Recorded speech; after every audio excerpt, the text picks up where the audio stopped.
وہ ہے کہ کوئی شخص اپنے باپ کے علاوہ کسی اور کی طرف اپنی نسبت کرتا ہے تو اس کے اوپر بھی لعنت ہے۔ سنیے، کائنات کے امام صلی اللہ علیہ وسلم فرماتے ہیں کہ وَمَنِ ادَّعَى إِلَى غَيْرِ أَبِيهِ فَعَلَيْهِ لَعْنَةُ اللَّهِ وَالْمَلَائِكَةِ وَالنَّاسِ أَجْمَعِينَ لَا يَقْبَلُ اللَّهُ مِنْهُ يَوْمَ الْقِيَامَةِ صَرْفًا وَلَا عَدْلًا۔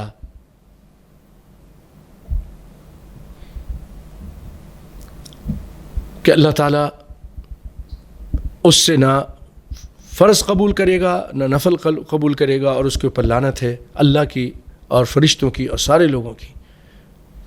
جیسا کہ سعد بن مالک رضی اللہ عنہ کی روایت میں ان نبی صلی اللہ علیہ وسلم قال من ادعى الى غیر ابیہ وهو يعلم فالجنة علیہ حرام۔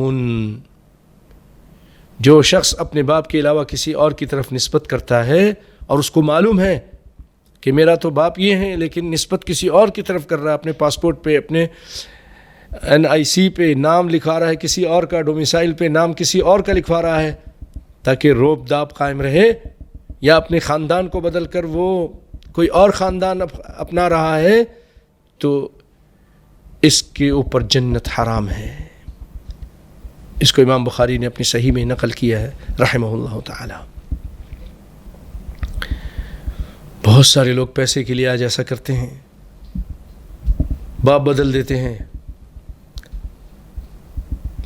کسی جگہ کی نیشنلٹی حاصل کرنے کے لیے، اور کچھ لوگوں نے تو یہاں تک یہ کچھ بھی کیا، اپنی بہن کے بچوں کو، اپنے بھائی کے بچوں کو، اپنے دیگر رشتہ داروں کو اپنے ہی نام پر ان کے پاسپورٹ بنائے اور ان کو لایا تاکہ ان کو بھی یہاں کی نیشنلٹی مل جائے۔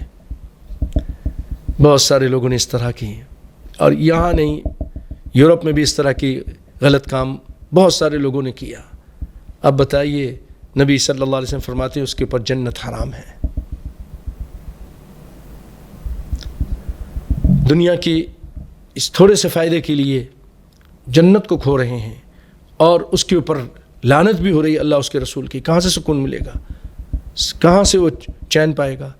اب تو گورنمنٹ نے ایک اعلان کر دیا کہ اس کے DNA بھی کریں گے چیک، تاکہ پتہ چل جائے یہ لوگ فراڈ کرنے والے، یہ فراڈی اور دھوکے باز، تاکہ جو دھوکہ دیا ہے وہ واضح ہو جائے۔